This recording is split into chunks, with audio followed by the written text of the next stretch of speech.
Praise the Lord. கர்த்தருடைய பரிசுத்த நாமத்துக்கு மகிமை உண்டாவதாக.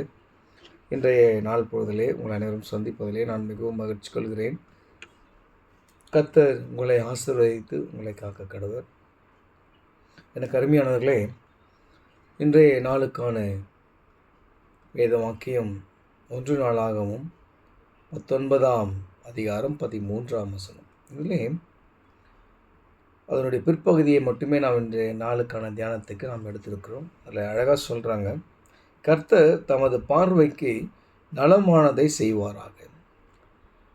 நாமும் நம்முடைய வாழ்க்கையில் நாம் என்ன இன்னல்கள் வந்தாலும், என்ன துன்பங்கள் வந்தாலும், நம்மை நோக்கி வருகிற கஷ்ட நஷ்டங்கள் எல்லாவற்றையும் நாம் எப்படி எடுத்துக்கொள்ள வேண்டும் என்று சொன்னால், கர்த்தர் நமக்கு நலமானதை செய்வார் அப்படின்ற விசுவாசம் நம்மளுக்கு ரொம்ப ரொம்ப முக்கியம். இப்போது நாம் ஒரு சில காரியங்களை நாம் ஜபத்திலே கேட்பதுண்டு, அதை ஆண்டவர் உடனடியாக செய்வதுண்டு. நம்ம ஜெபிப்போம், உடனே அது நடக்கும், அவ்வளோ அற்புதமாக இருக்கும். ஒரு சில காரியங்களுக்கு நம்ம நீண்ட நாட்களாக நாம் ஜெபம் பண்ணி கொண்டு இருப்போம், இல்லை ஆண்டவர்கிட்ட நம்ம வேண்டுதல் வைத்து கொண்டே இருப்போம். ஆனால் அந்த காரியம் தடைப்பட்டோ இல்லை தள்ளி போய் கொண்டே இருக்கும்.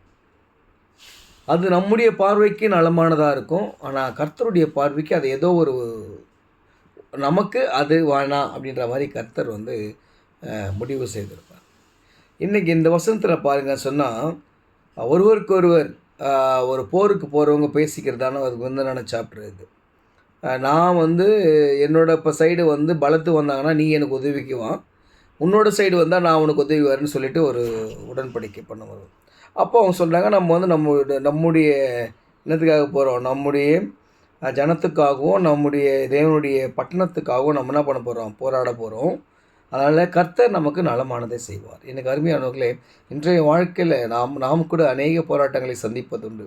கவலைப்படாதீங்க, எதையை பற்றி நீங்கள் யோசிக்காதீங்க. கர்த்தர் நமக்கு நலமானதை செய்து நம்மை என்ன பண்ணுவார், மேல்மேலும் ஆசீர்வதிப்பார். விசுவாசிங்க, விசுவாசம் தான் ரொம்ப ரொம்ப முக்கியம்.